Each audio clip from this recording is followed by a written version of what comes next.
Hello, I'm Ben Pearson, a Senior CSM in the SailPoint CSM EMEA team. I'm here with Caitlin Kelly from Coventry Building Society, who is the IAM Product Manager. Thanks very much for talking to us today. Yeah, no problem. Fantastic. So I onboarded you guys in January before it was handed off to our customer onboarding team. So really, I had a few questions for you today, just following up on that experience and your journey so far, if you're happy to do so. Yeah, no problem. Absolutely. So why do you think identity security is important to the organisation? What were the main drivers for Coventry choosing SailPoint? So identity has been kind of a problem area for CBS for a long time. We had lots of audit issues, pen test findings, things like that came up, but also this move towards cloud, this move towards zero trust plays a big part in it. In order to make those successful, you have to have a really solid foundation with identity. And SailPoint was really the driving factor around bringing in an IGA to help create some governance around our identity platforms. Absolutely. And I've worked with a lot of financial services customers in my patch. So I've got 15 customers. Many of those are financial services. What sort of trends do you see in the industry as a whole for those kind of identity requirements? Obviously, you're going to have audit, you're going to have regulation, that sort of thing. I was wondering if there's anything more specific you've picked up. Definitely in the move towards cloud. Everyone wants to go cloud, everyone wants SaaS platforms. Yeah. But that includes a lot of super users, a lot of root accounts, new things that you've got to manage in a completely different way, and a move towards doing infrastructure as code, which means that identity is also done as code. So suddenly you're taking the control of identity completely out of the identities team's hands and put them into a cloud form's hands, and it becomes a really difficult challenge at that point. And with the move towards zero trust, on top of that, it becomes quite messy unless you have that identity platform really solid. Yeah, and I guess you need that as kind of a base layer for redundancy of platforms itself, right? So you don't want all of these systems sat in the data center forever. Yeah. That's kind of the drive to cloud, is getting everything out of those DCs, and cost and efficiency and redundancy, I think, is a key part of that. Yeah, but it's going to be difficult for everyone for a long time, as I'm sure many people have legacy systems the same way we do. Yeah. And that move between this really modern cloud technologies and these really difficult legacy systems is a real challenge for everybody. Yeah, absolutely. So, I mean, you had lots of vendors out there, lots of IAM vendors out there. What made SailPoint your choice as technology partner? So, there are a lot of vendors out there that do IGA, and we did a very fair RFP process and spoke to a lot of vendors. Some of them dropped out themselves because of how complicated our requirements were.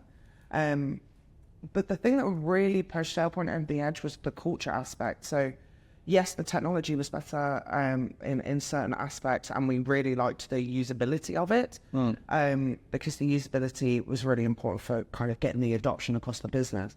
But actually, we pride ourselves on being a really friendly company to work for, really care about our people, our customers, our members, and so we felt like it was a really good culture fit. Yeah, and I think that radiates through SailPoint in kind of our core values, and obviously that comes up to customers as well, which is very important for us as well. So if you wanted to finish this phrase, because of identity security, we've been able to do what? So this is thinking about kind of your outcomes, or maybe for you, because you're still in the onboarding stage, the outcomes that you hope to ascertain at some stage. Hope to ascertain, I'd hope to. Yeah.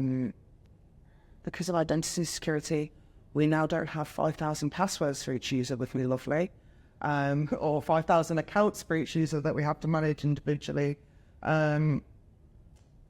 We'd also, phishing attempts made harder, for example, things like that.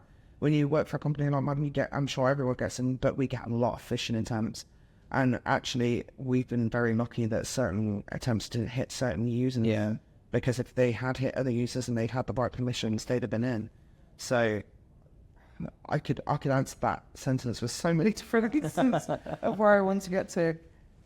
Yeah, and I think what we can do as part of the customer success team is kind of put that into a customer success plan for you. That you've heard the phrase probably, don't eat the elephant, land and expand.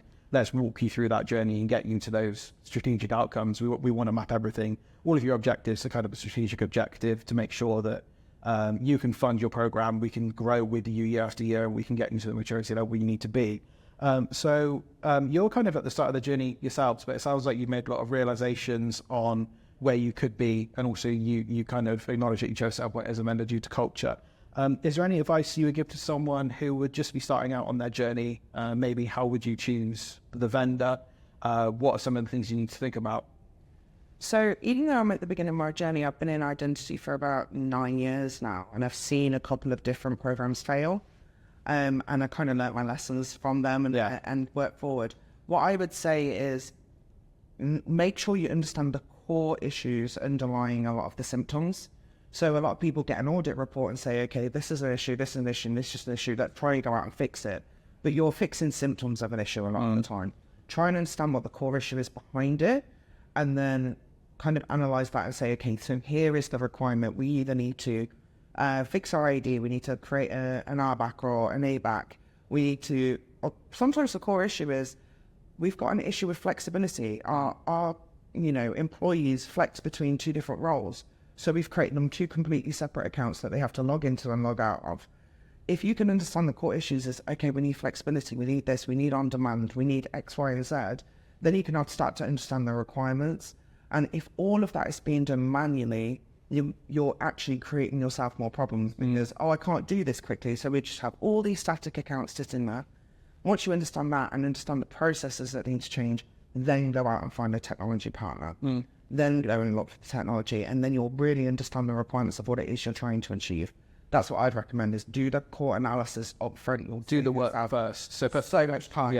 Yeah. Make sure you don't put the cart before the horse, and do that work before you then look for a partner. Because then you'll know who's going to suit you. Yeah, exactly. Don't just go out and buy any technology and then go, oh wait, we needed to do this as well. Make sure you put that core effort in before.